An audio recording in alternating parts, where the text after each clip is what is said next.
nous allons avoir comme slogan, si vous le permettez, j'aimerais bien que chacun l'écrive et essaye de l'assumer. Le slogan, c'est une citation de l'imam Ar-Raghib al-Asfahani. Quelqu'un connaît qui était Ar-Raghib al-Asfahani? Jamais entendu parler? Si, alors celui qui l'a entendu parler me dit c'est qui? C'était qui, rahimahullah? C'est un savant qui a établi un lexique, en tout cas, qui est connu pour ça. Entre autres, 7e siècle, 8e, 7e, 8e siècle, et il a, tout le monde le connaît par son fameux ouvrage Mufradat al-Qur'an. Lexique du Coran, c'est-à-dire il prend un terme du Coran et puis il l'explique et lui donne toute sa dimension linguistique, puis théologique, puis spirituelle, etc. Ar-Raghib al-Asfahani. Il a un livre, un tout petit livre, mais qui est grand par son contenu, qui s'intitule Tafsil al-Nash'atayn. Tafsil al-Nash'atayn. Ar-Raghib al-Asfahani, rahimahullah.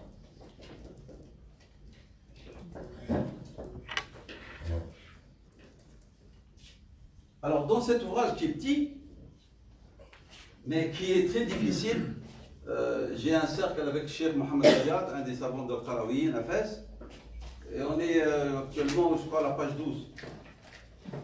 Parce que lorsqu'on prend une phrase, on reste avec presque 2 heures. Et alors, il explique, on va dire, la jeunesse de l'homme, de sa création, mais en même temps, il parle d'une autre dimension de l'homme, au niveau de sa spiritualité, sa relation avec Allah subhanahu wa ta'ala.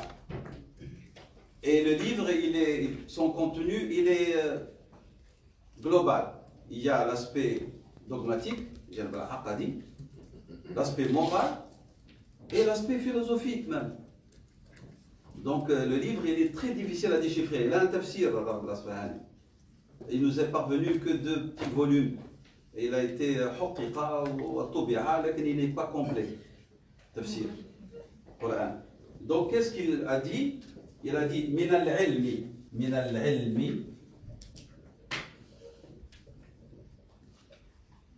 an ta'lama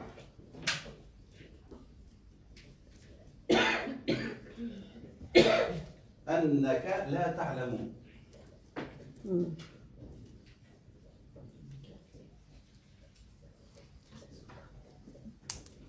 من العلم أن تعلم أنك لا تعلم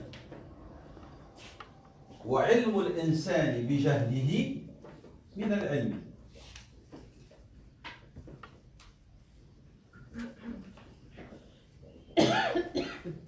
وعلم الإنسان بجهله من العلم. من العلم. C'est facile ça, tout le monde sait qu'est-ce que c'est. Cela fait partie de la science et du vrai savoir. An ta'lama, que tu saches. Annaka la ta'lamu. Le fait que tu sais que ton savoir est limité, cela fait partie du vrai savoir. Nécessaire. Parce que lorsque tu sais que tu es limité, tu vas correspondre à acquérir plus de savoir. Mais celui qui prétend connaître tout, l'orgueilleux, alors qu'il est menteur. Parce que Dieu, c'est lui qui dit la vraie parole. Dieu a dit. Donc le fait de prétendre tout savoir, déjà, ça va à l'encontre de la vérité religieuse et de la vérité énoncée par la parole de Dieu. Donc notre savoir, il est toujours nisbi, relatif. Donc le vrai savoir, c'est que tu saches tes limites. Et c'est pour ça, ce n'est pas un déshonneur, même ça fait partie du vrai savoir que tu dis je ne sais pas. Il faut dire je ne sais pas lorsqu'on ne sait pas. C'est clair? Donc il dit min al-ilmi an ta'lama annaka la ta'lamu wa ilmu al-insani. Et le fait que vous allez acquérir le savoir de quoi? De votre ignorance. C'est du savoir.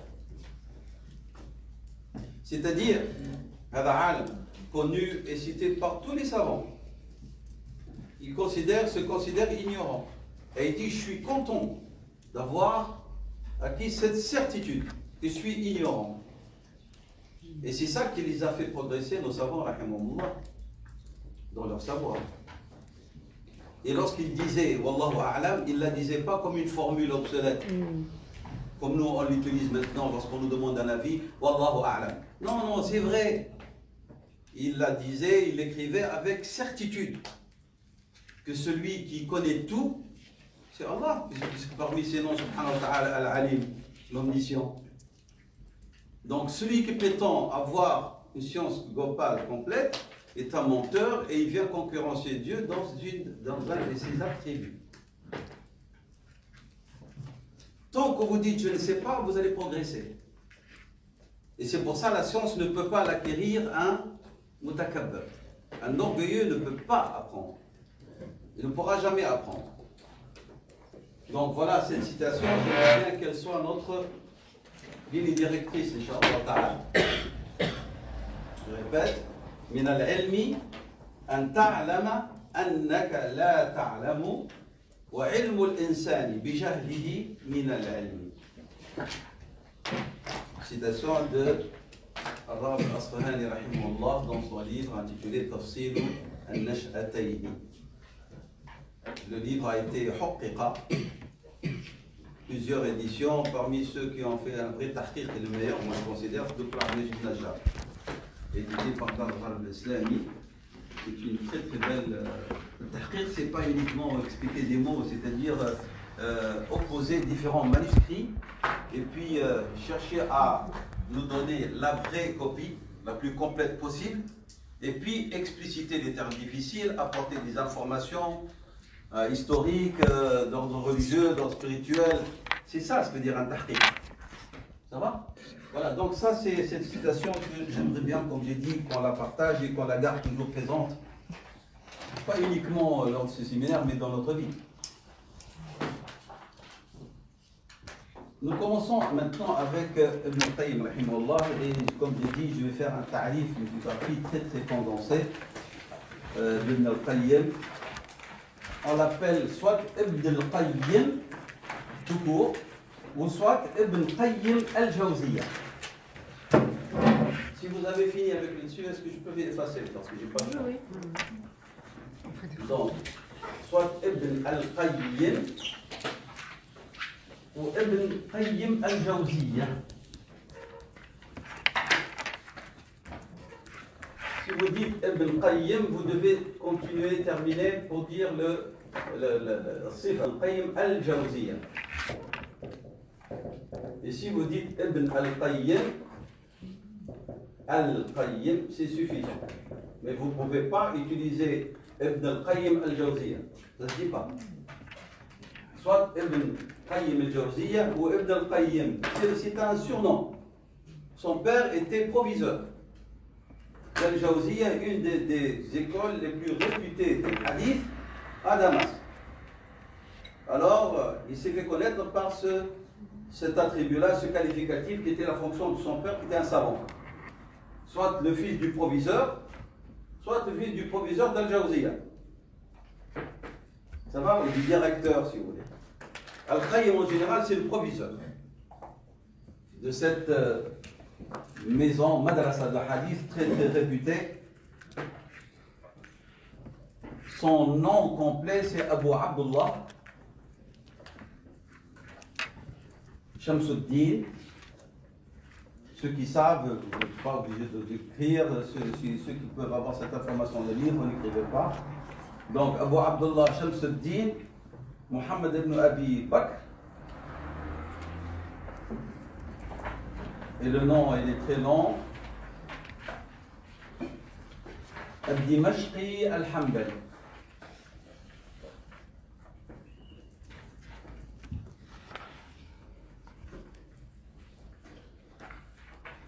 Cette école de Jawziyya, à qui Ibn Qayyim a fait honneur par la fonction de son père, actuellement elle est devenue un tribunal à Damas.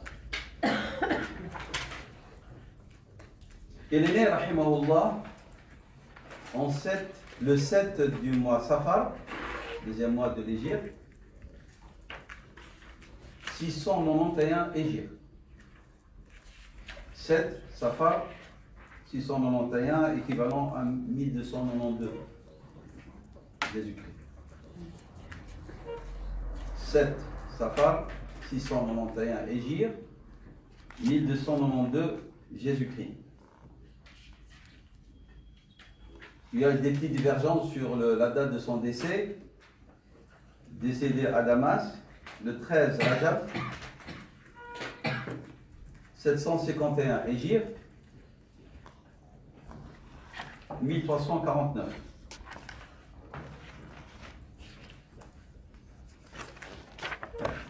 13 Rajab 751, 1349 Jésus-Christ. Il a été enterré à Damas, le Bab Sarir, le cimetière du Bab Sarir, à Damas. Son père était très réputé et renommé pour sa connaissance de la science des successions, Ibn Farad. Son père était réputé par sa maîtrise de Ibn Farad. Il a accompagné Ibn Taymiyyah rahimahullah durant 16 années. Je parle de Ibn Qayyim maintenant. Donc, un de ses maîtres par excellence était Ibn Taymiyyah, qu'il avait accompagné pendant 16 ans et qui, bien sûr, a laissé des traces sur sa formation, sur sa pensée. Et on est arrivé à un tel degré que dès qu'on dit Ibn Qayyim, il faut qu'on parle d'Ibn Taymiyyah en même temps, ou vice-versa. L'un est connu par l'autre, tellement ils ont une relation très très étroite l'un avec l'autre, et intime, et de respect surtout de la part d'Ibn Qayyim envers son maître. 16 ans. Hein? 16 ans. 16 ans. On lui doit, à Ibn Qayyim, d'avoir préservé beaucoup du savoir de son maître. Beaucoup des livres et de la science d'Ibn Taymiyyah, c'est Ibn Qayyim qui a pu nous les transmettre et les préserver. Il a défendu Ibn Taymiyyah, il a défendu le fiqh d'Ibn Taymiyyah,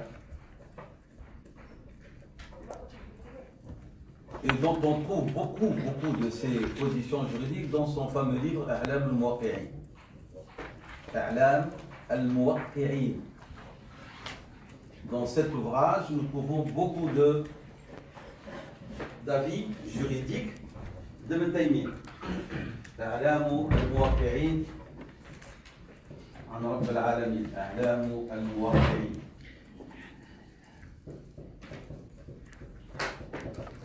C'est un livre de droit, mais il n'est pas structuré d'une manière classique, habituelle que vous connaissez dans les livres de fiqh. Et n'oubliez pas que nous sommes devant un maître de la pensée juridique aussi, donc il s'exprime aussi comme un mujtahid, rahimahullah, comme un érudit.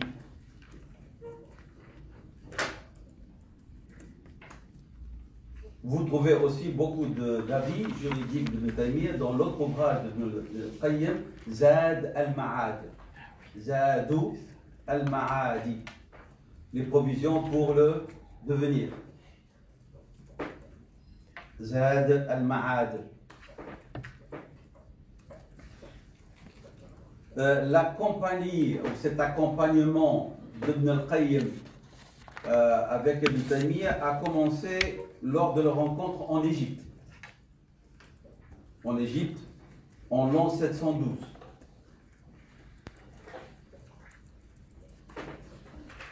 Donc c'est pas au début de sa formation de sa vie qu'il a connu, vers la fin. La fin, c'est-à-dire de la vie surtout de Ibn Taymiyyah, rahimahullah. Parmi ses mashayikh, ses maîtres, son père,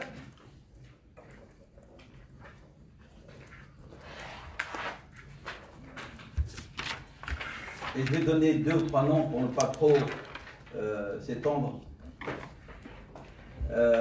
Isa al-Muta'im, Isa al-Muta'im, et la savante en hadith Fatima bint Jawhar. C'est choquant hein, d'avoir une cheikha. Pas choquant quand même. C'est exprès. C'est exprès. Bon, il se vantait d'avoir eu comme maître cette cheikha dans le hadith. Vous voyez, c'est le 7e siècle. Hein? Là, la voix de la femme est aura. Il ne faut pas qu'elle parle.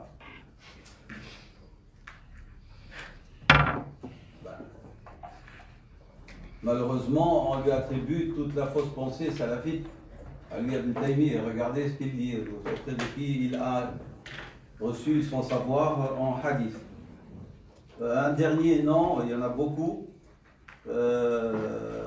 As-Safi al-Hindi, As-Safiyu al-Hindi, etc.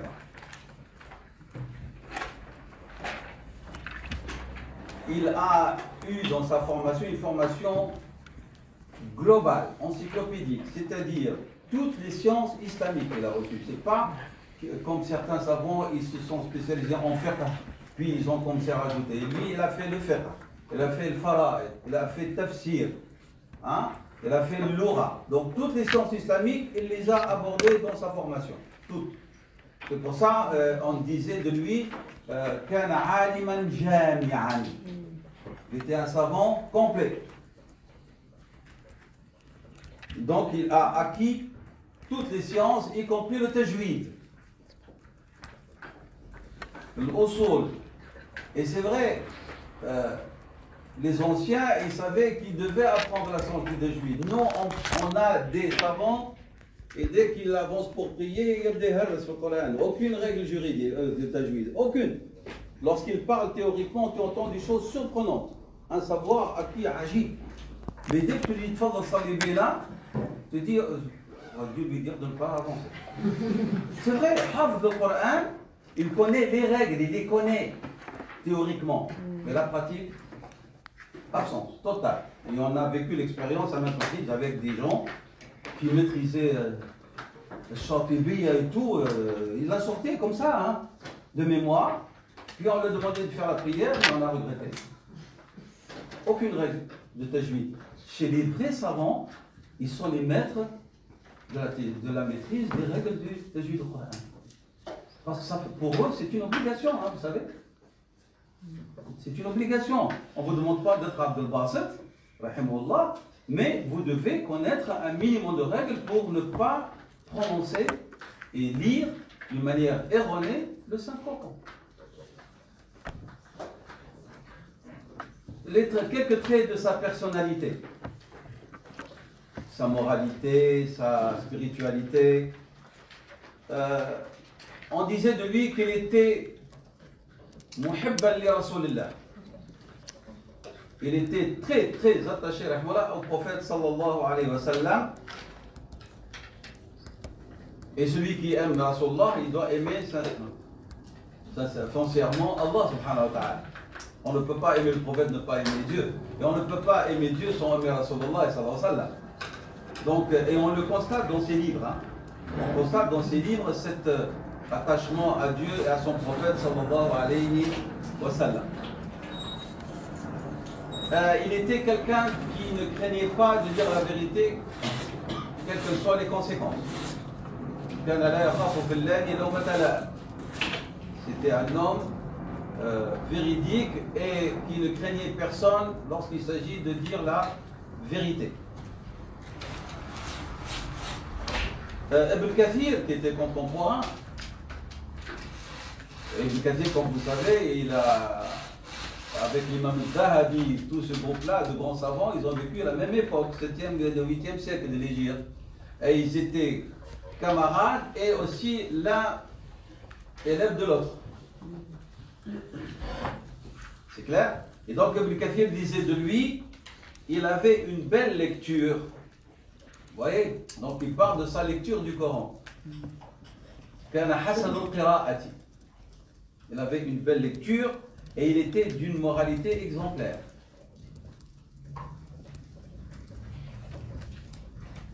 Très intime et respectueux et n'enviait personne. Parce que nous savons qu'il y a eu concurrence entre beaucoup de savants et qui les amenait même à s'envier les uns les autres ou à dire du mal, à dénigrer les uns les autres, on trouve dans certains ouvrages. Mais lui, il avait ce trait de personnalité, c'est qu'il n'enviait personne. Et il ne cherchait à nuire à personne. Et il ne méditait la médisance. Personne. D'où le fait que personne ne le haïssait. Quelqu'un qui n'enviait personne. Il évitait la médisance. Il ne cherchait pas à nuire aux gens. Forcément, il va être aimé et respecté par tout le monde. C'est ce que disait de lui Ibn Kathir. J'étais parmi ses compagnons et j'étais parmi ceux qu'il aimait le plus. Et je ne connais pas quelqu'un en notre temps qui était plus adorateur de Dieu que lui. Ça, c'est les paroles de Ibn Kathir. Donc il dit, j'étais un de ses compagnons et le plus aimé par lui.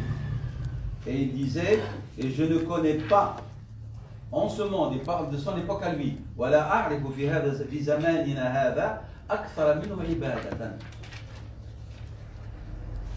Ça, que vous ayez une idée sur la personne, pour que vous compreniez après comment est-ce qu'il a réussi à écrire cet ouvrage. Comment est-ce qu'il a pu écrire trois tomes pour expliquer Qawlu Ta'ala, la parole de Dieu, Iyyaka na'budu wa iyyaka nasta'in. Il a fait le pèlerinage à maintes reprises. Et il a suivi l'enseignement des savants de l'Haram, de Mecca. Il est resté même quelques temps à Mecca. Et nous avons des traces, des témoignages des habitants de Mecca sur l'assiduité de cet homme, de ce savant, dans l'adoration de Dieu dans les lieux saints.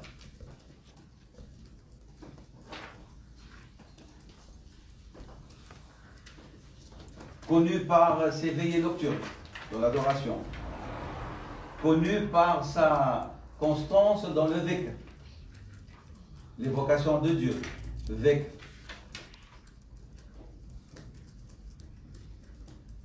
Il cherchait l'amour de Dieu.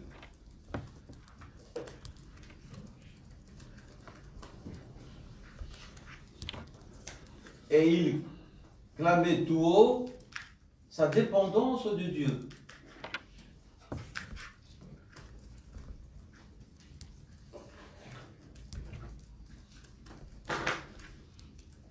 Et rahimahullah, il était très connu par un sujet qui le tenait à cœur, c'est de traiter la maladie du cœur.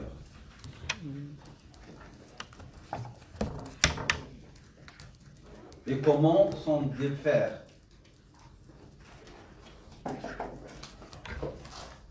Comment acquérir le vrai abandon à Dieu, subhanahu wa ta'ala, tawakkul.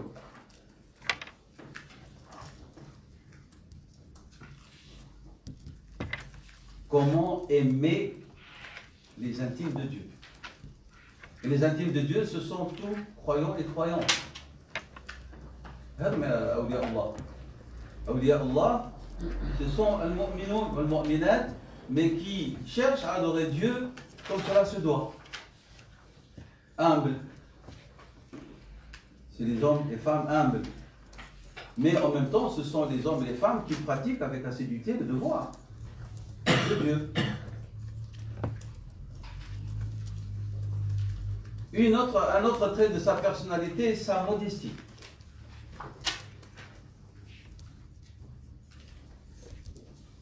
Surtout avec ses frères, savants ou étudiants.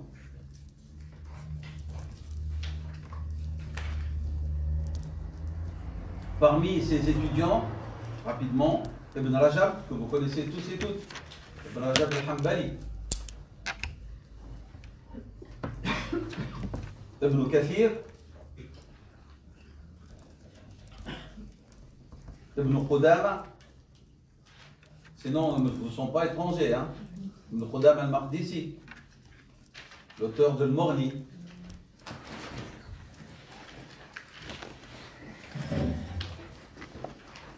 Ses deux enfants, Ibrahim et Abdullah, qui étaient des hafiz, c'est-à-dire des savants des érudits dans le hadith. Et nous avons dit une fois qu'un hafiz devait maîtriser, du point de vue matn et sanad, et toutes les versions concernant au moins 100 000 hadiths. C'est ça un hafiz. 100 000.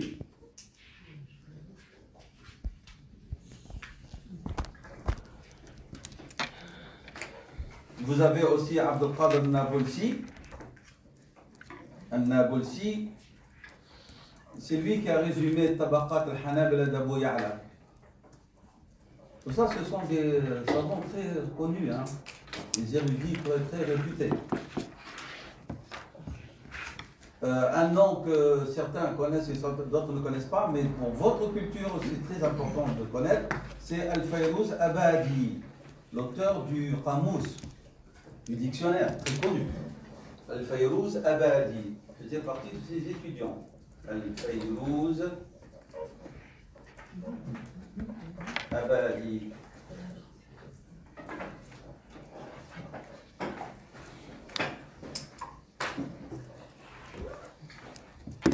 Et d'autres. Parmi ces ouvrages, on lui cite 98 ouvrages. 98. C'est ce que nous avons reçu, hein. Et son patrimoine, cette sadaqa jaliya qu'elle a laissé à la Ummah, jusqu'à maintenant nous en tirons profit. Rahimahullah. Alors, vous avez donc Madarj al-Salikin,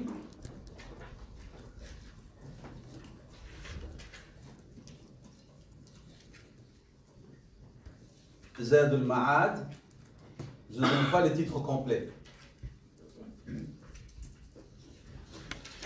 Usul al-Tafsir, les fondements de l'exégèse, Usul al-Tafsir,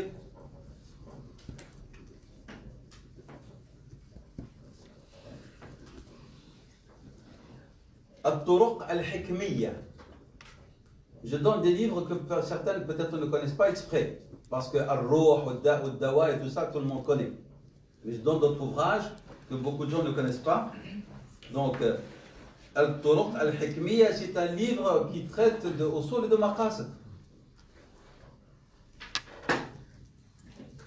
Vous vous rappelez la fameuse citation lorsqu'on a parlé de l'ada, l'usage dans usul fiqh, il a dit wa'lam anna al-adata shari'atun, anna al-urfa shari'atun muhakkama. Que l'urf est une règle de droit à laquelle on se réfère. S'il n'y a pas de Coran, il n'y a pas de Sunna, il n'y a pas de Jma', il n'y a pas de Qiyas, il n'y a rien du tout, qu'est-ce qu'on fait? On va prendre l'usage, l'urf. Et l'usage des gens, d'un peuple, d'un corps de métier, on se réfère à lui tant qu'il ne contredit pas les textes de la loi ou l'éthique ou...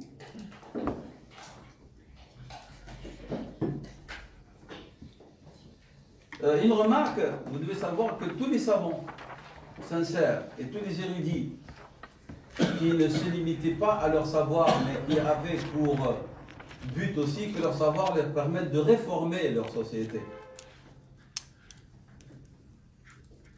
Que tu sois salih, ça ne tire profit qu'à ta personne.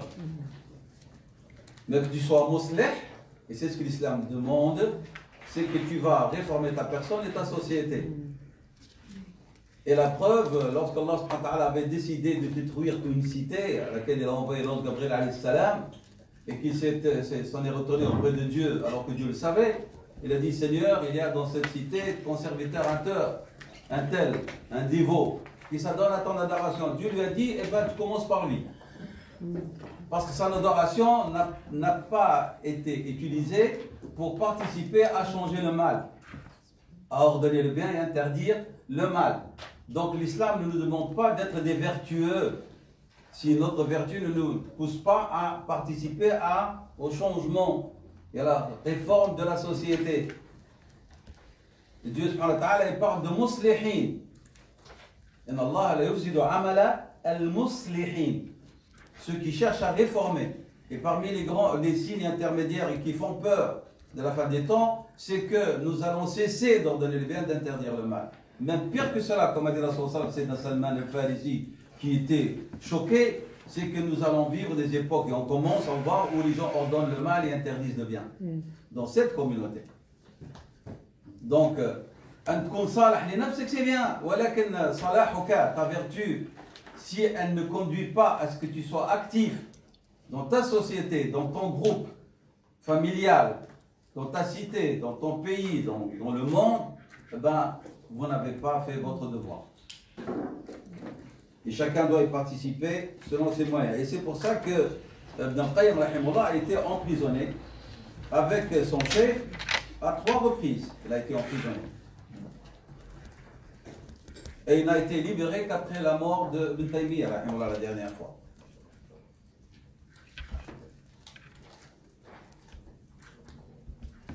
Et ces positions, c'est des positions pas forcément politiques, mais l'islam, il est lié à la vie sociale. Ces positions, c'était par exemple l'interdiction de vouloir aller habiter et de faire bagage, de prendre ses bagages pour visiter uniquement la personne de la sallam. Il dit, le prophète sallam a indiqué la mosquée, pas sa personne, parce qu'il y a un risque de vénération. Et le risque de vénération peut entacher le tawhid, l'unicité de Dieu. Le prophète a dit, il a cité le mot masjid. Pourquoi tu vas à Médine? Pour voir le prophète sallam. Non, le prophète a dit pour venir prier dans ma mosquée. Est-ce que là, ça implique comme symbole?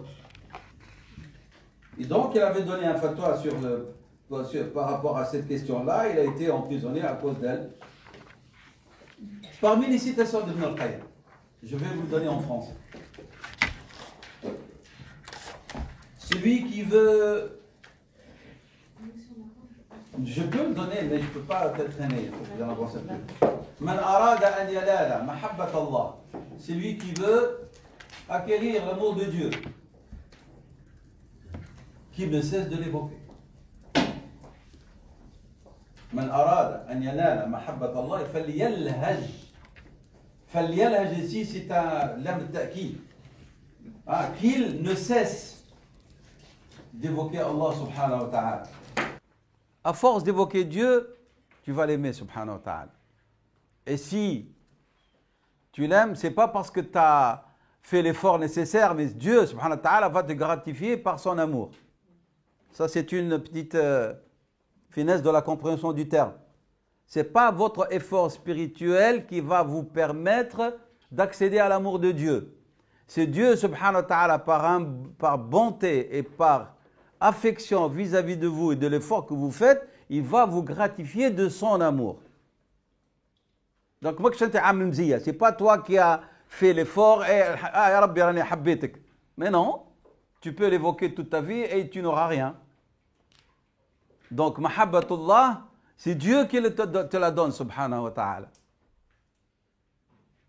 Parce que tu fais l'effort, mais tu peux faire l'effort et ne rien recevoir. Parce que Dieu connaît ton fort intérieur. Il y a quelque chose, il y a un petit grain de sable là, peut-être de kibr, de ghurur, qui fait que Dieu ne te donnera pas, ne t'accordera pas. Donc, celui qui cerne et qui a une visibilité évidente de la perfection de l'au-delà, celui qui cerne et qui acquiert la perfection, l'idée de la visibilité de la perfection de quoi? De l'akhira. Une autre citation. La vie d'ici-bas n'aura plus aucune valeur à ses yeux. En arabe, man laha lahu kamal al-akhira. Al-kamal, c'est la perfection. Hana alayhi, al-hawan, c'est-à-dire vraiment la petitesse. Firaq ad-dunya. Donc, il n'aura plus à se soucier, ni à s'inquiéter, ni de sa valeur, ni de fait de son séparé. C'est-à-dire, il n'aura plus peur de la mort. Parce que qu'est-ce qui se passe actuellement? Mais c'est ce que notre prophète avait annoncé. Parmi les signes intermédiaire, حب الدنيا وكراهية الموت. Lorsqu'il a parlé du fameux hadith, toutes les nations vont se jeter sur vous comme les affamés se jettent sur leur plat. Et les musulmans ont posé la question, est-ce que Rasulallah, nous serons peu nombreux ce jour-là ou nombreux? Il a dit non, vous êtes nombreux, vous serez nombreux, mais rufa, vraiment comme des déchets. Comme lorsque la pluie ne tombe pas avec abondance, vous avez des petits ruissellements par là, qui ne font pas peur. Mais lorsque c'est une pluie torrentielle, c'est des inondations, ça emporte tout. Alors il a fait cette comparaison. Mais vous serez comme un rufa karufa as-sayl. Ils ont demandé quelle est la raison, quelle est la cause, ya Rasulallah, de cet état de mépris à laquelle la Ummah va arriver. Il a dit, parce que vous allez aimer la vie d'ici-bas et vous allez haïr la mort. Les gens, dès que tu parles de la mort, ils te disent, change de sujet. Oiseau de mauvais augure, tu n'as rien trouvé d'autre que de parler de l'maut. ونحن في دين الموت هو الحياة. Dans notre religion, la mort donne un sens à notre vie. Sans la mort, quel sens vous allez donner à votre vie? Vous allez croire que vous êtes éternel? Les injustes font ce qu'ils veulent? Il n'y a pas de récompense, il n'y a pas de châtiment, il n'y a pas de jugement. Le fait d'éviter le mal ne doit pas être récompensé. De faire du bien ne peut pas être récompensé. De tendre à être quelqu'un qui participe à la réforme de la société, c'est comme ça, sans aucun effet. Donc, lorsque vous regardez l'au-delà, comme si vous y êtes réellement, d'où le fait qu'on doit se souvenir de la mort chaque jour. Pas comme un moment de tristesse, comme un moyen qui va corriger notre démarche, qui va corriger notre mouvement dans cette vie. Et lorsque nous corrigeons notre mouvement, alors nous allons y aller avec empressement et enthousiasme vers ce devenir. Donc il dit, lui, laha, vraiment c'est comme s'il voit. Il voit réellement, sans aucune ambiguïté, que l'au-delà, c'est la perfection. Alors, par rapport à cette perfection et la bassesse de la vie d'ici-bas, eh bien, la vie d'ici-bas va plus l'emporter. Cette ahoun, elle va vraiment perdre de sa valeur, de son ampleur, de son effet sur l'âme humaine. Et donc, on ne va pas être attristé si on doit s'en défaire ou s'en séparer, par la mort ou par la pauvreté ou par une épreuve ou par tout ce que vous voulez. Autre citation.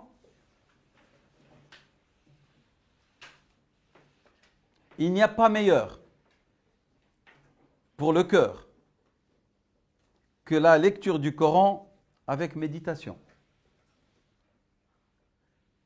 La shay'a anfa'a lil qalbi min qira'ati al-Qur'ani.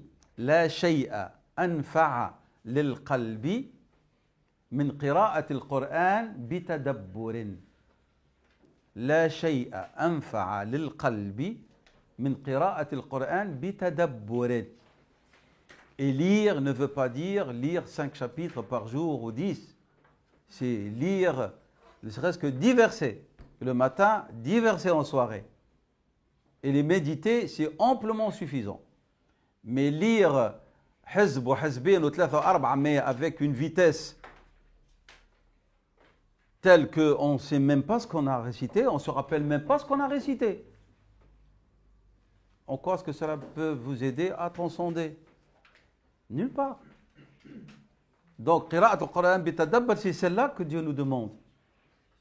أَفَلَا يَتَدَبَّرُونَ الْقُرْآنَ. Est-ce qu'ils ne méditent pas le Coran? Donc, لَيْسَ الْمَطْلُوبُ مِنَّا. Dieu nous a jamais demandé de conclure la récitation du Coran en un jour ou en 2 jours ou en une semaine. Dieu nous demande de ne pas quitter le Coran, de ne pas s'en séparer, la nahjurahu, et de le lire avec tadabbur. C'est tout. C'est ça ce qu'on a. Mais nous n'avons pas que tu dois multiplier le khatmat.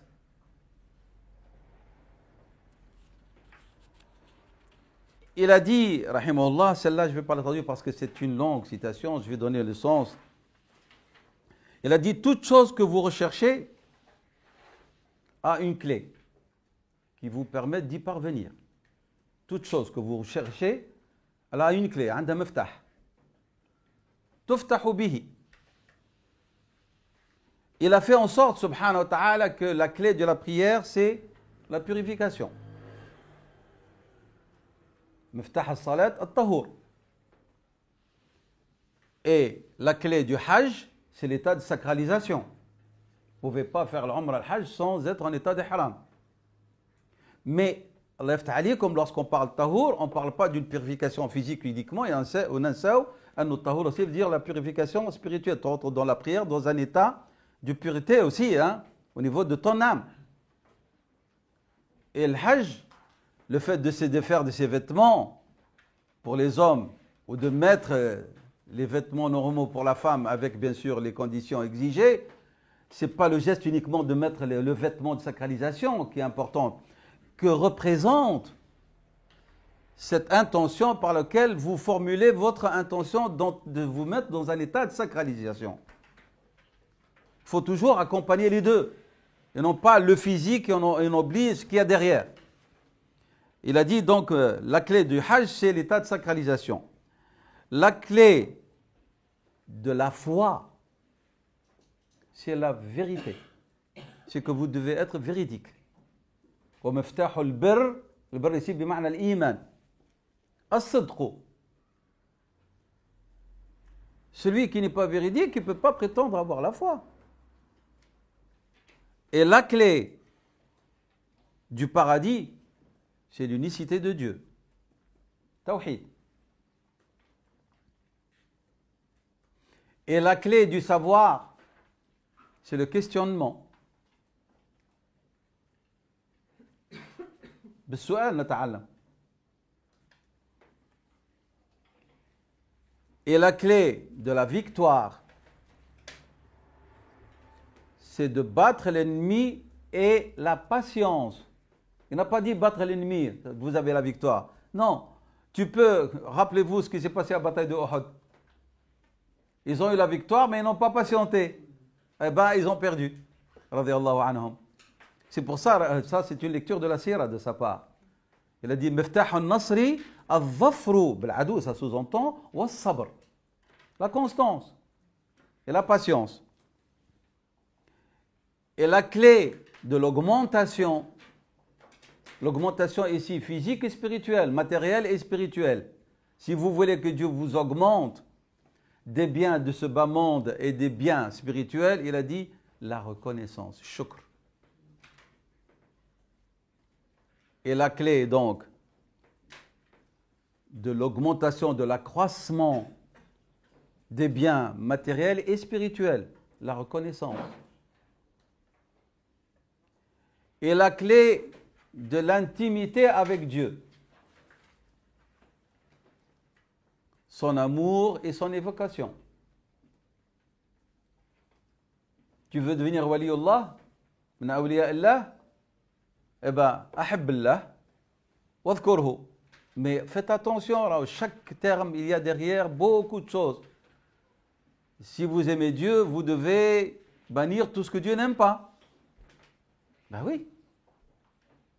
Et parmi les choses, les obstacles les plus dangereux pour atteindre l'amour de Dieu, c'est l'amour de la vie d'ici-bas. Et nos savants disent, l'amour de Dieu ne peut pas cohabiter avec l'amour de la vie d'ici-bas dans le cœur du croyant. Si tu aimes la vie d'ici-bas, Dieu, vous l'avez chassé. Tu dis, Ana n'hab Rabbi, n'hab ad-dunya. Si tu aimes le dunya, tu vas faire le haram. Parce que l'amour, qu'est-ce que ça veut dire? C'est-à-dire, ça va devenir une passion. Et la passion, elle rend aveugle, ta'mi.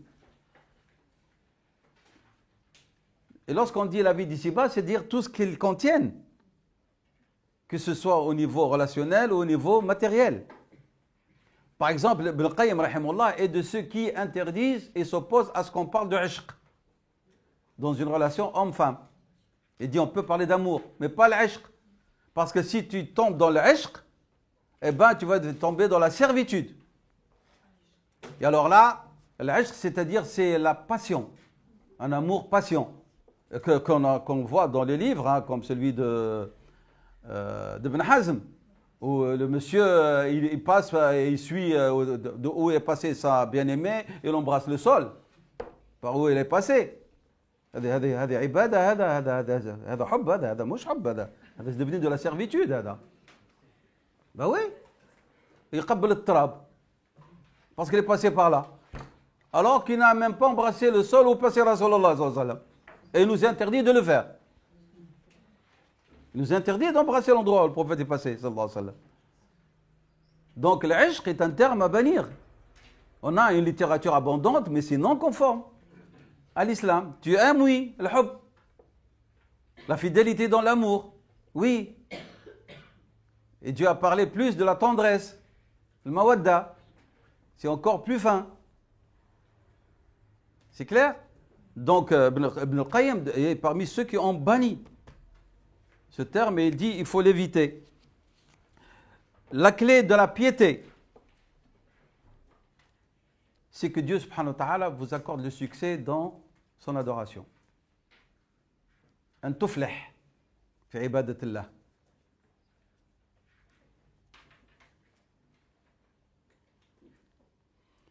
La clé de l'assistance, Dieu yuwaffiquka, tawfiq. La clé de l'assistance, c'est de tendre vers Dieu et de le craindre. Targhab fima 'inda Allah.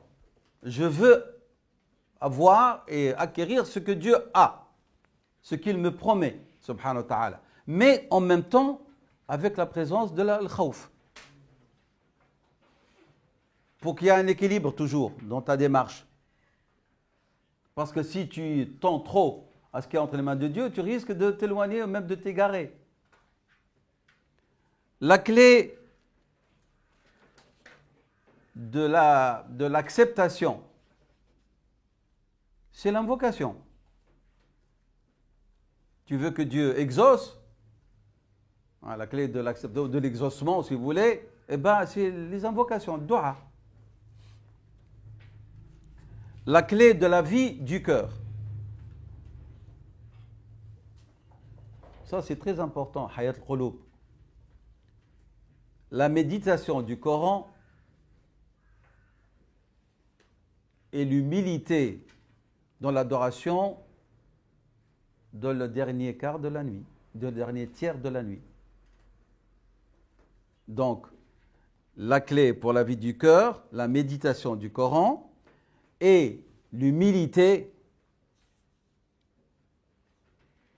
lors du dernier tiers de la nuit. La clé de la subsistance, le rizq, c'est de s'articuler dans cette terre, sur cette terre. Bouge. La clé de rizq, c'est quoi? L'immobilisme? Non, la mobilité. Mais il ajoute autre chose qui est dans le Coran et dans la Sunna, accompagné de l'istighfar et de la crainte révérentielle de Dieu. Tas'a wa tastaghfir. Donc, miftah al-rizq, il a dit as-sa'yu ma'a al-istighfar wa at-taqwa. Celui qui multiplie l'istighfar, Allah subhanahu wa ta'ala lui accorde le rizq. قلت استغفروا ربكم إنه كان غفارا يرسل السماء عليكم مدرارا. Coran. Dieu nous dit استغفروا ربكم. La conséquence, يرسل, il va vous donner une abondance dans la pluie et des enfants et des biens. L'istighfar. La clé de la dignité. Vous voulez être digne et respecté? Obéissez à Dieu.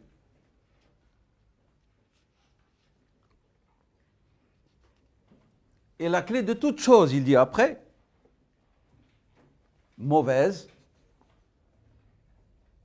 la clé de toute chose mauvaise nuisible, dommageable pour l'humain, l'amour de la vie d'ici-bas et le fait de se croire immortel. Je suis encore jeune.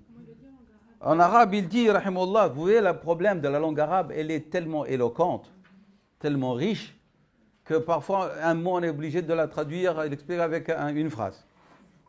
Le mot, il a dit, وَمِفْتَاحُ كُلِّ شَرٍ حُبُّ الدُّنْيَا وَطُولُ الْأَمَلِ. طول الأمل, traduisez-la. Vous allez traduire la grandeur. L'espérance. Oui, l'espérance en quoi? De vivre sans foi. Voilà. Et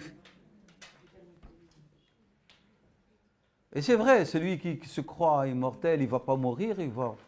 Dieu dit يَوَدُّ أَحَدُهُمْ لَوْ يُعَمَّرَ أَلْفَ سَنَةٍ وَمَا هُوَ بِمُزَحْزِحِهِ مِنَ الْعَذَابِ أَن يُعَمَّرَ. L'un d'entre eux souhaiterait, espérerait vivre 1000 ans, mais cela ne va pas l'éloigner du châtiment. Donc, وَكُلُّ مَنْ عَلَيْهَا فَانٍ. Voilà. Quelle est la valeur d'Ibn al-Qayyim et son statut par rapport aux autres savants? Ibn Hajar nous le décrit. Vous savez qui était Ibn Hajar al-Asqalani, rahimahullah? Bien. Ibn Hajar al-Asqalani, صاحب الفتح الباري. Ah oui. Rahimahullah ta'ala. Il nous décrit comment fonctionnait Ibn al-Qayyim, rahimahullah. Il dit, lorsqu'il priait la prière du matin, salat subh, il restait sur place, évoquant Dieu jusqu'à ce que le soleil se lève.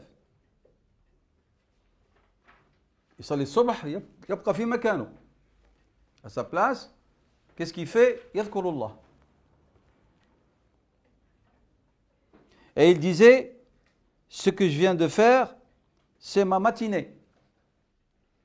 Le matinée, c'est le café, on va prendre le petit-déj. Il dit, c'est ça, hein, il disait clairement, ben, mon petit-déj, c'est ça pour moi. Ça, il faut qu'il prenne cette shahna, cette énergie, cette masse importante du subh jusqu'au lever du soleil. Il faisait du dhikr. Et si je ne l'accomplis pas,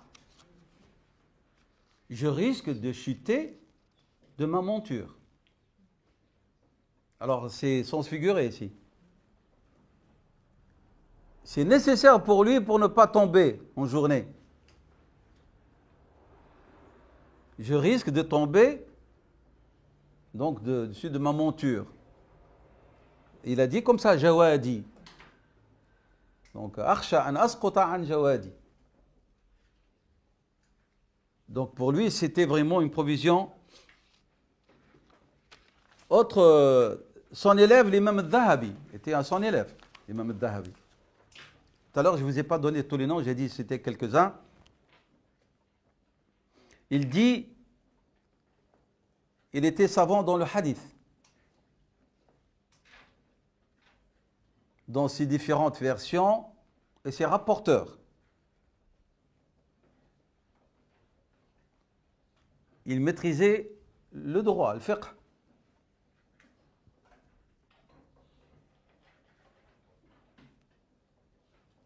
Maître dans la grammaire.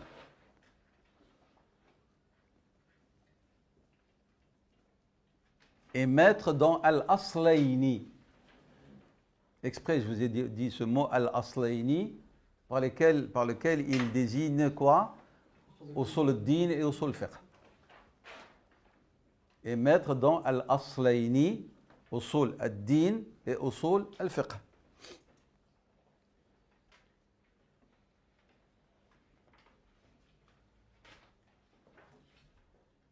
Et nous avons des citations de l'imam Suyuti, des citations de l'imam Shawkani, des citations de mérite de Ibn Rajab al-Hanbali et d'autres. Donc, on passe maintenant, si vous voulez bien, à son livre Madarij al-Salikin. Cet ouvrage est un commentaire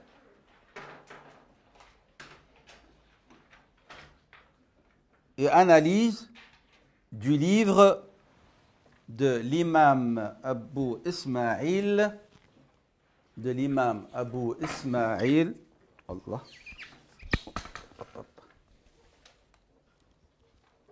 de l'imam Abu Ismaïl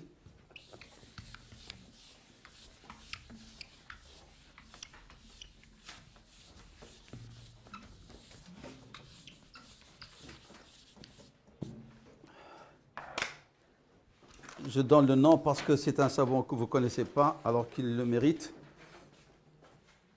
Al-Harawi Abu Ismaïl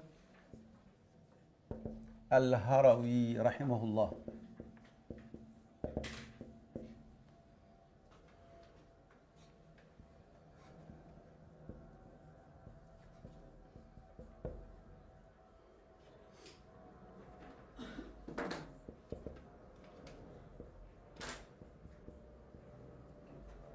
Né en 396 Hégire, mort en 481 Hégire.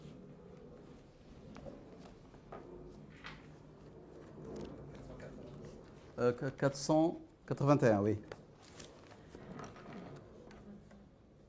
Son ouvrage, qu'Ibn al-Qayyim a commenté, analysé, s'intitule Manazilu as-Sa'irin. Manazilu as-Sa'irin.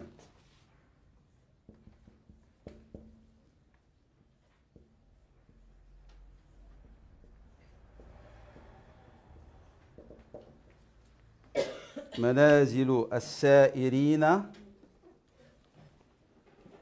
إلى الحق المبين إلى الحق المبين.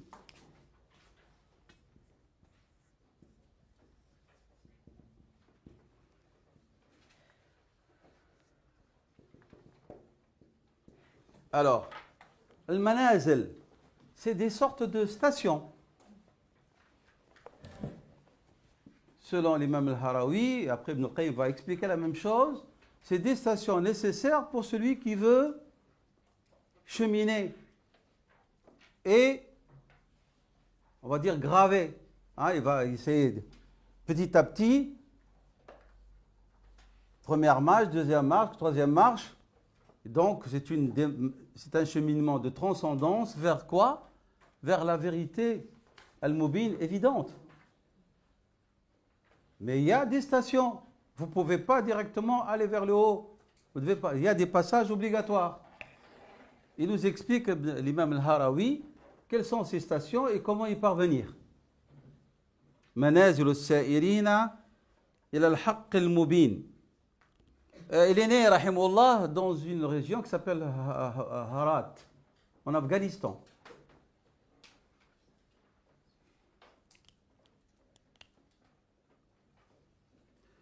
Il était le cheikh de Khorasan, le cheikh par excellence de la région de Khorasan.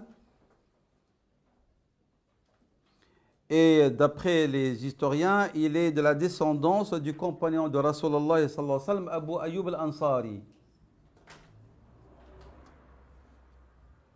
Donc il était de la descendance du compagnon de Rasulullah sallallahu alayhi wa sallam, Abu Ayyub al-Ansari radiyallahu anhu. Il avait un livre par lequel il dénigre le fait de se spécialiser dans la science de Ilm al-Kalam, la théologie scolastique. Il était un des plus grands savants hanbalites de son époque.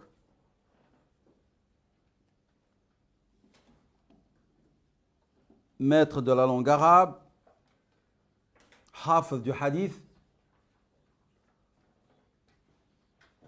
grand exégète,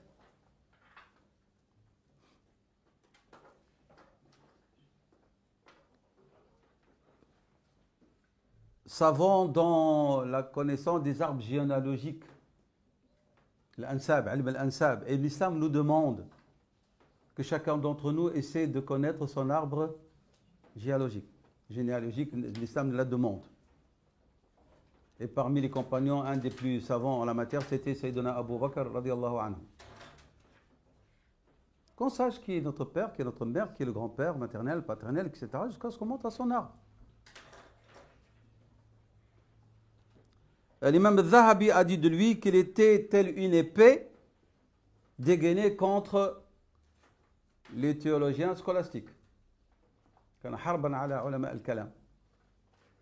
Surtout ceux qui étaient déviés. Oui, mais lui, il est avant de Taymiyyah. C'est le premier à qui on avait attribué le titre de Cheikh al-Islam. Donc on l'appelait Cheikh al-Islam. Al-Harawi, oui, on l'appelait Cheikh al-Islam, on l'appelait Nasr al-Sunnah et Cheikh Khurasan, les titres avec lesquels il était connu, rahimahullah. Et c'est le premier à qui on avait attribué, je répète, le titre de Cheikh al-Islam. Premier. Adorateur, ascète, très chaste et très courageux. Donc, c'était un vrai dévot, la dévotion permanente. Il était un ascète, c'est-à-dire il n'accordait aucune valeur à la vie d'ici-bas. Wa-zuhd, en deux mots, c'était le trait qui caractérisait les compagnons, Rasulullah avant tout, et ses compagnons et les vrais connaisseurs de Dieu, l'arifina billah. Al-zuhd, ce n'est pas le fait de divorcer, de quitter la vie d'ici-bas. Ce n'est pas ça. Sayyidina Uthman radiyallahu anhu était zahid, alors qu'il était riche. Mais son ascétisme l'a poussé à 2 reprises à se défaire de toute sa fortune. C'est pas qu'il a dit non, je garde ce qui est meilleur pour moi et je donne le reste. Tout ce qu'il avait de bien dans les 2 caravanes qui arrivaient, il les a donnés à Dieu et à son prophète. C'est pour ça que le prophète sallallahu alayhi wa sallam, il a dit Uthman a racheté le paradis à 2 reprises. C'est-à-dire, il s'est trouvé sans le sou. Mais vu qu'il y a le shukr ou le tawakkul, le lendemain, tout a repris. Le shukr ya'ti biziyada, ou le sa'i, ma l'istighfar ya'ti biziyada. Donc l'ascétisme, le vrai ascétisme, c'est pas le fait d'avoir des vêtements déchirés, et portant des haillons, et prétendre qu'on est zahid. C'est pas une manière d'être communautaire d'une société. Vous pouvez vous le choisir pour vous-même, ça c'est votre problème. Bien que le prophète sallallahu alayhi wa sallam a dénigré le compagnon qui s'est comporté ainsi, je vais revenir. On se compare à Sayyidina Omar radiyallahu anhu. Sayyidina Omar, il est dans un autre statut. On compare à Sayyidina Ali, c'est un autre statut. On se compare à Sayyidina Abu Dhar al-Ghifari radiyallahu anhu, c'est un autre statut. C'est notre statut. Mais la conduite générale dans une communauté, dans une société, est-ce que Dieu ne nous a pas demandé bita'mir al-ard, de la peupler, de la rendre viable? Est-ce que le Coran n'abonde pas de versets juridiques pour les relations économiques? Vente, achat, crédit, prêt? Si. Donc, l'ascétisme, ce n'est pas le fait de se retirer de la vie. L'ascétisme, c'est d'y être sans la faire loger dans son cœur. Comme a dit Rasul sallam, d'en faire une matiya lil-akhira, un moyen, une monture qui nous permette de parvenir à l'au-delà avec succès. Donc ce compagnon du prophète sallam est venu voir Rasul sallam une année, puis 1 ou 2 ans après, il s'est absenté et il est revenu. Il s'est présenté devant Rasul sallam, le prophète ne l'a pas reconnu sallallahu alayhi wa sallam. Tout maigrichon, visage pâle, mal vêtu. Il a dit à Rasulallah, vous ne me connaissez pas? Il dit non. Moi, je suis un tel, je suis venu à toi l'an dernier ou l'an d'avant. Le prophète sallam il s'est posé la question, qu'est-ce qui t'arrive? Il a dit à Rasulallah, depuis que je t'ai quitté, je n'ai pas cessé de jeûner et de veiller. Sa vie, il n'y a plus de rupture avec la vie, l'ibada ou le sawm. Le prophète ne lui a pas félicité, il lui a dit, pourquoi? Qu'est-ce qui t'a poussé à te châtier de la sorte? Il a appelé son attitude un châtiment. C'est Abu Dhar al-Ghifari a agi de manière non contresens. C'est pour ça que Sayyidina Othman radhiyallahu anhu lui a dit de se taire. Parce qu'il a commencé à perturber l'organisation sociale. Vous devez avoir aucun sou. Sayyidina Abu Dhar est allé jusqu'à dire celui qui possède 2 sous de dirham sera plus châtié que celui qui possède un dirham. Ce n'est pas une attitude pour la société, mais c'est un choix. C'est un choix. Sayyidina Omar a fait un choix, radiyallahu anhu. Sayyidina Ali a fait un choix. Zuhd, dans le sens rupture. Mais les autres compagnons, beaucoup d'entre eux étaient aisés. Et c'est ça la difficulté, d'être aisé et de pouvoir s'en défaire. C'est ça le zuhd. Puis après, vers le 6e siècle, on a commencé à voir des déviations dans la notion du zuhd, accompagnées de toute une doctrine, on va dire philosophique, entachée par la pensée orientale, hindoue et autres. Et puis on a vu toute cette déviation on en parlera, Inch'Allah, de ces croyances dans l'incarnation et dans le hulul, et l'intimité, le fait de se fondre en Dieu et toutes ces déviations qui n'ont aucun fondement dans la religion et qui nous ont éloignés même de ce qui est essentiel. Donc, Rahimahullah était quelqu'un d'ascète. Il ne s'occupait pas de la vie marchande, de la vie économique, dans le sens, c'est-à-dire il fructifiait ses affaires. Et il est parmi ceux qui refusaient de rendre visite aux représentants du pouvoir. Rupture avec l'autorité politique. Cet ouvrage, Manazil Sa'irin, c'est-à-dire il n'y a pas chez eux. Pas de contact. Parce qu'il y a des savants qui disent que lorsque vous voyez le savant visiter régulièrement l'autorité politique, sachez que la foi elle est sortie de la fenêtre. Rares sont ceux qui restent fermes devant les tentations. L'imam Ahmad rahimahullah n'a pas considéré la tentation qui a suivi sa persécution physique comme plus grave que la première persécution. La première persécution était physique, emprisonnement, coups, et après c'était devenu une tentation de cadeau. Alors il a dit cette mihna est plus grave que la première. نبلوكم ونبلوكم بالشر بالخير والشر فتنة. Allah subhanahu wa ta'ala les éprouve par le bien et le mal. Source d'épreuve. Le bien est une source d'épreuve. On voit l'épreuve que dans le mal. Alors que le bien est un mal en soi, si on n'arrive pas à le maîtriser. Et donc, rahimahullah, certains hanbalites dénigraient un petit peu le contenu de cet ouvrage parce que pour eux, il y a des contresens par rapport à la foi saine du tawhid à laquelle ils adorent. Zahabi disait de lui qu'il était une référence unique dans l'exégèse du Coran. Je ne fais pas plus de polémique, mais par exemple, la rapide à laquelle se rattache Ibn Taymiyya et Ibn Qayyim rahimahullah, on va dire que c'est un shari. Non, non, c'est pas de sharisme, parce qu'il va aborder des... Non, il n'était pas sharit, mais il y avait des thèmes qu'il a abordés qu'il ne partageait pas. Par exemple, il va parler de l'ons billah, l'intimité avec Dieu, et comme vous savez, il y a ceux qui expliquent ça comme une sorte même de hulul. Et alors, ils disent que Ibn Qayyim essaie de sortir de ce problème en donnant une interprétation.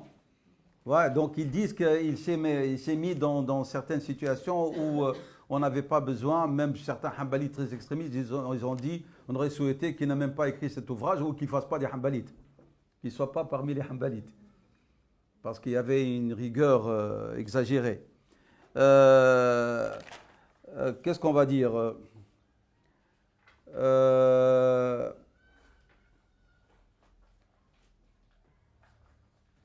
On peut rajouter concernant l'imam al-Harawi, rahimahullah, il dit, par exemple, de Taymiyyah le concernant, en vérité, dans cet ouvrage, il y a des positions qu'on peut attribuer aux soufis extrémistes. Ça, c'est le jugement de Taymiyyah pour certaines positions.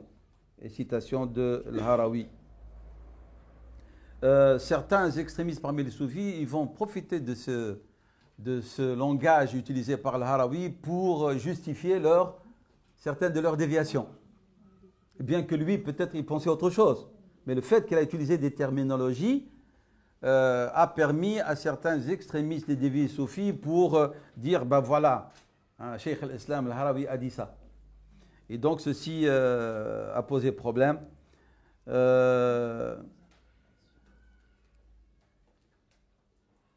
Ibn al-Qayyim, lorsqu'il a écrit son ouvrage Madarij al-Salikin, en vérité, il a été considéré comme une correction au livre de l'imam al-Harawi. Donc il va corriger, il va enlever des choses. Il va enlever des choses. Au niveau dogmatique surtout. C'est surtout au niveau dogmatique et aussi spirituel. Bien qu'on trouve des terminologies chez Ibn al-Qayyim, et même chez Ibn Taymiyyah, celui qui veut vraiment, qui est mal intentionné, il va leur donner une explication grave et dangereuse. Alors que eux, non. Par exemple, le terme tasawwuf, il faut l'utiliser. On le trouve chez Ibn Qayyim et chez Ibn Taymiyyah. On le trouve, ils l'utilisent. Sans aucune ambiguïté. Mais ceux qui, comme on dit, pêchent dans les eaux troubles, ils vont dire, bah, vous voyez, bah, voilà, chez Ibn Taymiyyah, et pour le tasawwuf. Mais quel tasawwuf? Comprenez? Et ceux qui sont rigoristes vont dire, non, c'est pas normal que Ibn Taymiyyah dit, alors, mais vu le respect de Taymiyyah, qu'est-ce qu'on fait? On va enlever ces terminologies des livres d'Ibn Taymiyyah. Et c'est ce qui s'est passé. On a des éditions des Fatawa, par malhonnêteté scientifique, on a mis la main dedans et on a enlevé beaucoup de choses, beaucoup de dires d'Ibn Taymiyyah pour que ça reste dans le cadre de ce que ces doctrinaires ont décidé. Que Ibn Taymiyyah doit penser comme ça. Et ici, je me rappelle, certains d'entre vous peut-être étaient présents lorsque le docteur Cheikh Farid Ansar était venu à Bruxelles avant son décès, et il avait fait une formation aux imams, et parmi les thèmes, il a parlé d'Ibn Taymiyyah, il a dit, le problème, c'est que si vous aimez Ibn Taymiyyah, prenez-le en entier ou délaissez-le en entier. Ne faites pas du tri. Il ne faut pas faire du tri, c'est sa pensée, il savait ce qu'il disait, rahimahullah. Mais, et puis il a dit, vous avez fait d'Ibn Taymiyyah tel un fouet avec lequel vous êtes en train de flageller les dos des musulmans. Chaque fois que quelqu'un, on ne l'aime pas et on veut le dénigrer et montrer qu'il est en dehors de la sunna, Ibn Taymiyyah a dit. Alors que ce n'est pas vrai, il n'a pas dit ça, ou peut-être ils ont évoqué d'une manière erronée ce que Ibn Taymiyyah avait dit.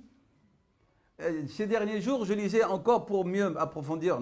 Il faut qu'on apprenne, comme on a dit, la citation de l'imam Al-Raghib Al-Asfahani. La question de fait d'embrasser le Saint-Coran. Le Coran, avant de le lire ou après le lire, on embrasse le Saint-Coran. Certains disent que c'est erroné. Ibn Taymiyyah, dans ses fatwas, dit la ba'sa.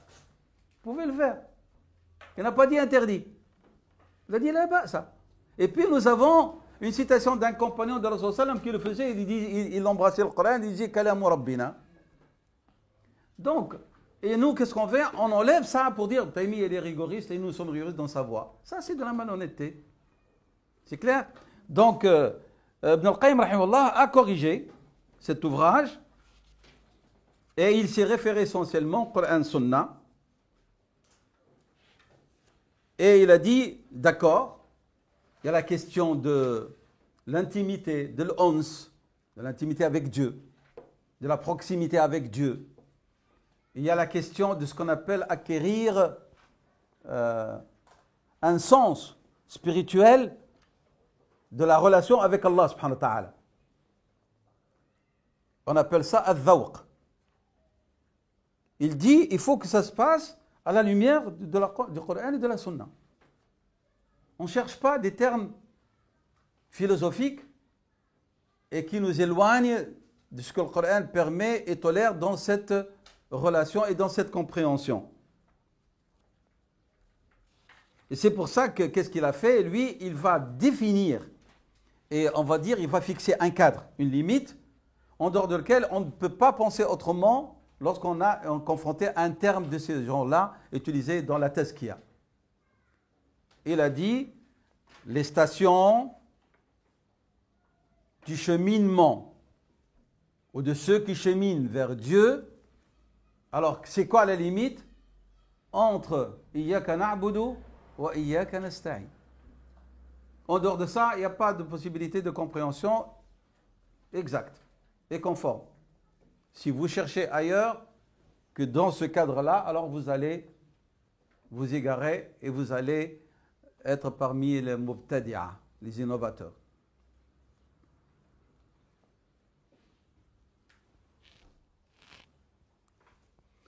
Alors, qu'est-ce qu'on peut dire, nous? On peut dire que, d'après nos lectures, celui qui veut tirer profit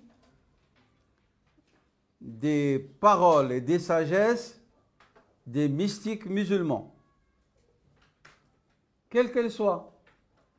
D'accord, lisez les al-Qushayriya, lisez ce que vous voulez. Mais vous devez tenir fermement dans votre lecture et compréhension de ces textes et des citations Al-Qur'an et Al-Sunnah. Vous devez toujours vous référer au Qur'an ou au Sunnah. Est-ce que cette compréhension, est-ce que cette situation, est-ce que cette explication de ce soufi musulman concorde ou on ne va pas s'opposer à ce que dit Dieu dans la relation du serviteur avec lui? هي علاقة شنو؟ علاقة المخلوق بالخالق. Eh bien, quel est le cadre légal de cette relation? Est-ce que le cadre légal permet une fonte? Une incarnation? Non, jamais. Non, mais j'ai pas dit le Qushayri a dit, j'ai dit tel que. Parce qu'il y a des mots qui sont dedans. Donc il faut toujours être attentif. C'est-à-dire en vérité la boussole pour que vous ne perdez pas dans vos lectures, dans votre cheminement, c'est toujours est-ce que ce qu'il dit ou ce qu'il conseille de faire est conforme ou non au Coran, ou conforme aux directives de Rasulullah sallallahu alayhi wa sallam et à sa pratique. Alhamdulillah, on a sunna al-amaliya. C'est Nebras. C'est notre lampe éclairante qui va nous permettre de ne pas nous égarer. Dans ce livre d'Ibn al-Qayyim, il y a, on va dire, c'est comme s'il a vraiment rassemblé les sagesses des soufis qui ne s'opposent pas et qui ne contredisent pas le Coran ou le Sunnah.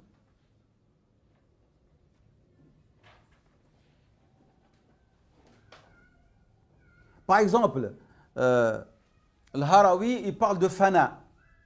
C'est quoi le fana fillah? L'extinction. Que veut dire tafna fillah? Non, c'est pas tawakkul. Le fana, si on le traduit littéralement, c'est l'anéantissement. Oui, mais c'est pas s'oublier, ça va plus loin dans certaines lectures soufis. Donc, ce fana, il dit Ibn al-Qayyim, rahimahullah, il dit, c'est-à-dire dans ta manière de vivre et de croire dans le tawhid de Dieu, son unicité. Parce qu'il n'y a pas fana fi dhatillah. Ça, c'est hors de question, c'est une catastrophe. Tu vas établir une relation avec l'être,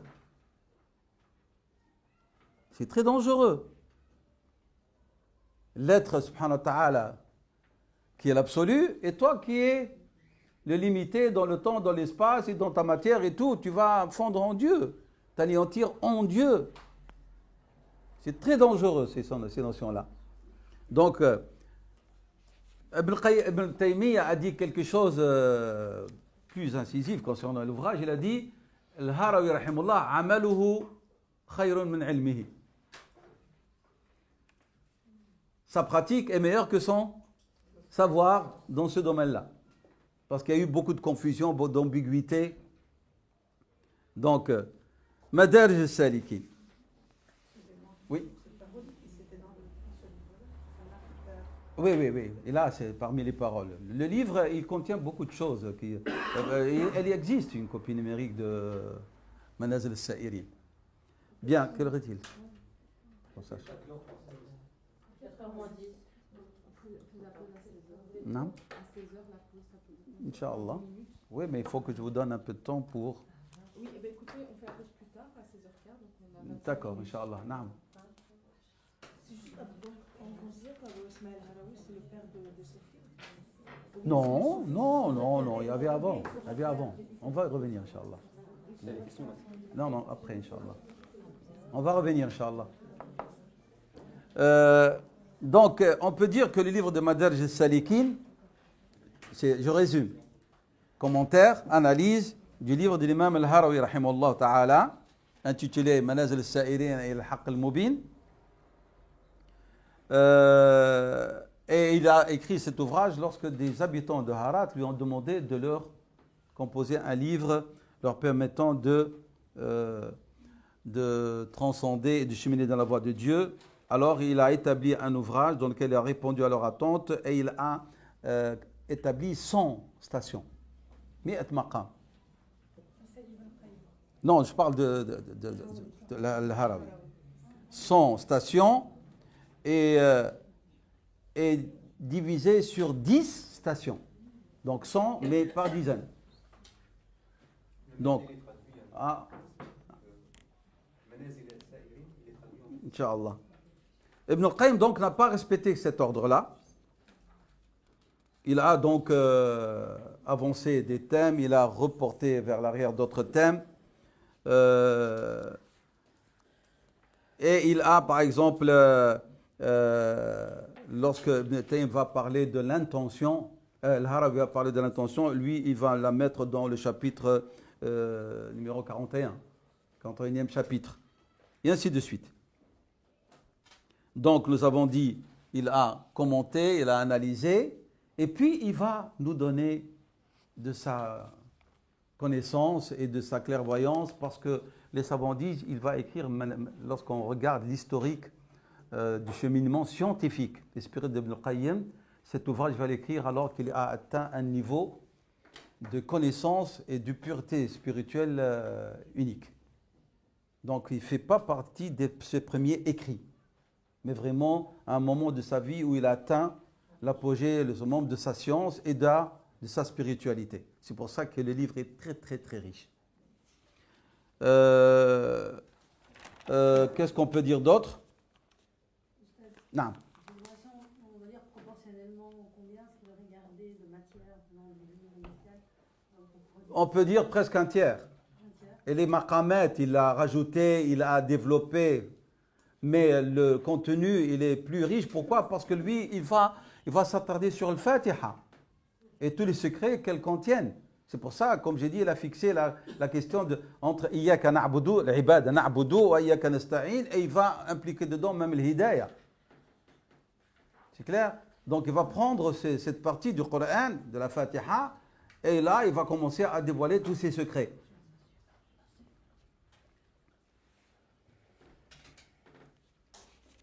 Cet ouvrage a le mérite d'être vraiment un moyen pour tous ceux qui cherchent à purifier leur âme ainsi que leur cœur.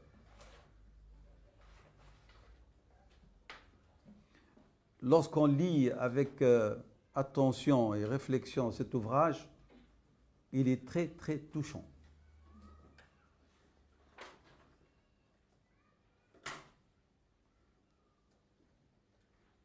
Même s'il y a des répétitions dans l'ouvrage de le Madarj al-Salikin de 3 tomes, c'est pour, il a la méthode, il énonce le sujet, puis il va s'éloigner, puis revenir pour le développer encore plus. C'est ça qui fait que l'ouvrage est venu volumineux, si je peux dire, 3 volumes.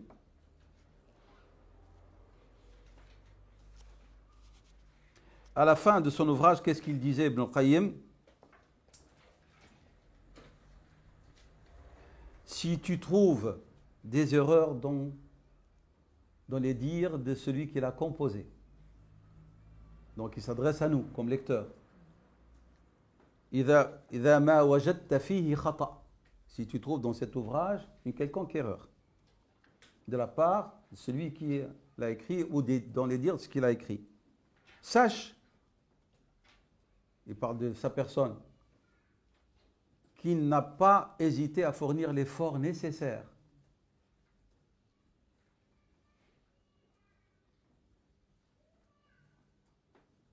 pour atteindre une certaine clairvoyance. Cependant, il n'y a que Dieu seul qui est le parfait. Donc j'ai fait tout cet effort, voilà que c'est même pas parce que je suis imparfait. Il dit wa ya'ba Allahu.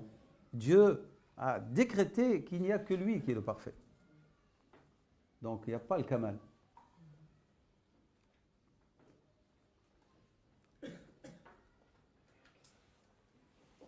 Ibn al-Qayyim, le maître spirituel,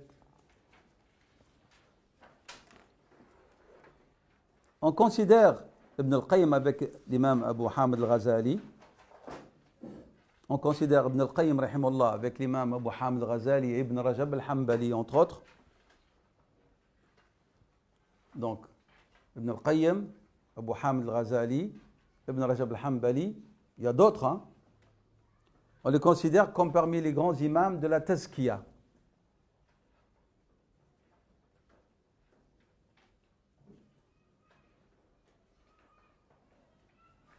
Ibn al-Qayyim a fourni beaucoup d'efforts, il a participé avec beaucoup d'ouvrages. Ibn al-Qayyim, rahimahullah, donc, a beaucoup d'efforts, beaucoup d'ouvrages dans ce sens. Mais ce qui caractérise ces ouvrages, c'est la référence permanente au Coran et à la Sunna.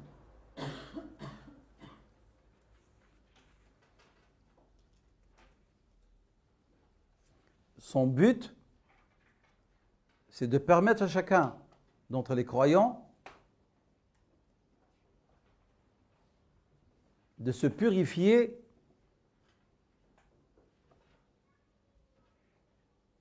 pour se réformer soi-même et réformer la société dans sa conduite sociale. Et ici, bien sûr, il est en train d'attirer notre attention sur la relation étroite entre l'aqida et le suluk. On ne peut pas dissocier l'aqida du comportement. C'est-à-dire, on ne peut pas dissocier l'aqida ou le sharia. Le sharia ici dans le sens de la loi qui régit nos comportements. في مجال المعاملات. قال صلى الله عليه وسلم لا يزني المؤمن حين يزني وهو مؤمن لا يسرق. Il ne vole pas, lorsqu'il vole, il n'est plus mu'min. Donc relation claire entre l'iman wa sariqa, entre l'iman wa zina, entre l'iman wa al-kadhib. Donc c'est le social. Ibn al-Qayyim a vécu dans une période trouble. La période dans laquelle il a vécu, c'est, comme vous savez, le 7e, 8e siècle. Une période de trouble, période, rappelez-vous, qui va venir? Les Mongols, l'état donc désastreux du monde musulman, la division, les fitanes partout, les dissensions et les désaccords juridiques, théologiques, donc morcellement du monde musulman, donc une période de trouble sur le plan donc politique et sur le plan de la pensée. La propagation des innovations, du shirk, surtout, différentes formes de shirk, les courants théologiques qui mettent en cause la notion du tawhid, avec le jahmiya et tous ces courants.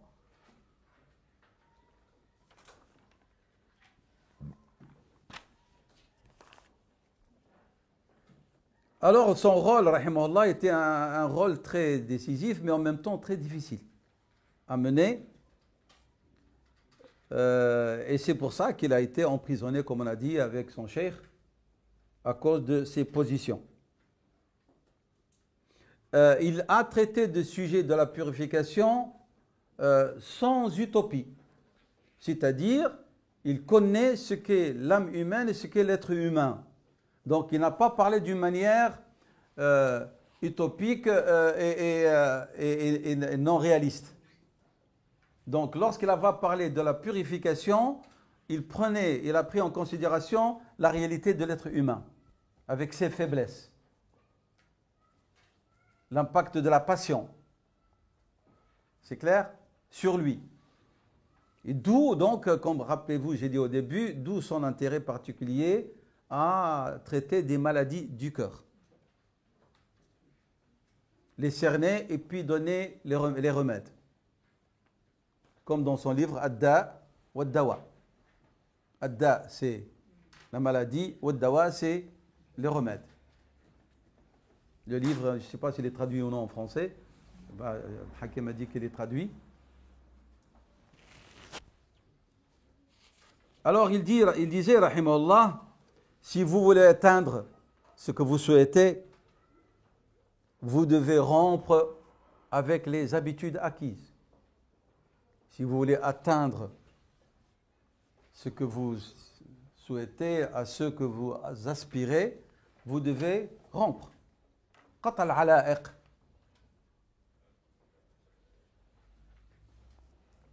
Et les quitter.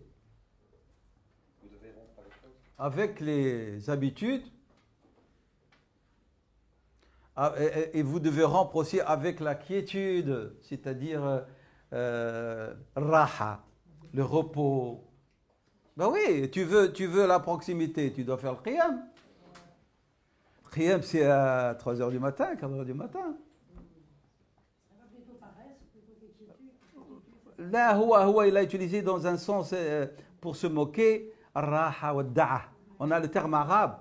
Ad-da'a, c'est plus que le repos. Ad-da'atu, c'est-à-dire vraiment la nonchalance, tout va bien. Murtah. Comme disent nos frères marocains, hani ma'aras. Vous voyez? C'est ça ce qu'il voulait dire. C'est ça le terme ad-da'atu. Nous sommes d'accord? Ad-da'a, c'est plus que ar-raha. Non, c'est pas le fainéantisme. Il y a des gens, maintenant, tout va bien, il se la coule douce. Et il veut atteindre la proximité. Non, l'insouciance, c'est le rafla. On va en parler. C'est une situation plus dangereuse, celle-là. La zone de confort. Oui, la zone de confort. Confort à tous les niveaux. On veille avec ses copains jusqu'à 2h du matin et puis il reste 1 heure à la prière, on dort. Il faut quand même être sérieux.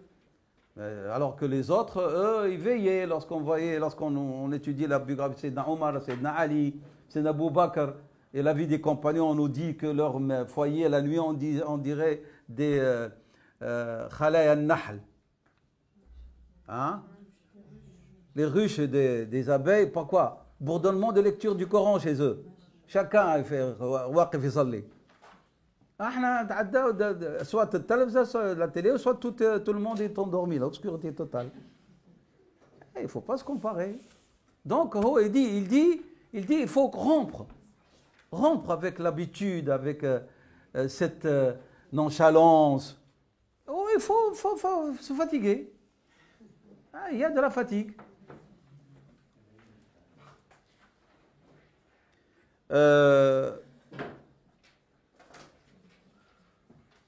Après, nous passons, on va arrêter, Inch'Allah, pour passer après à la définition de ce que veut dire tazkiya.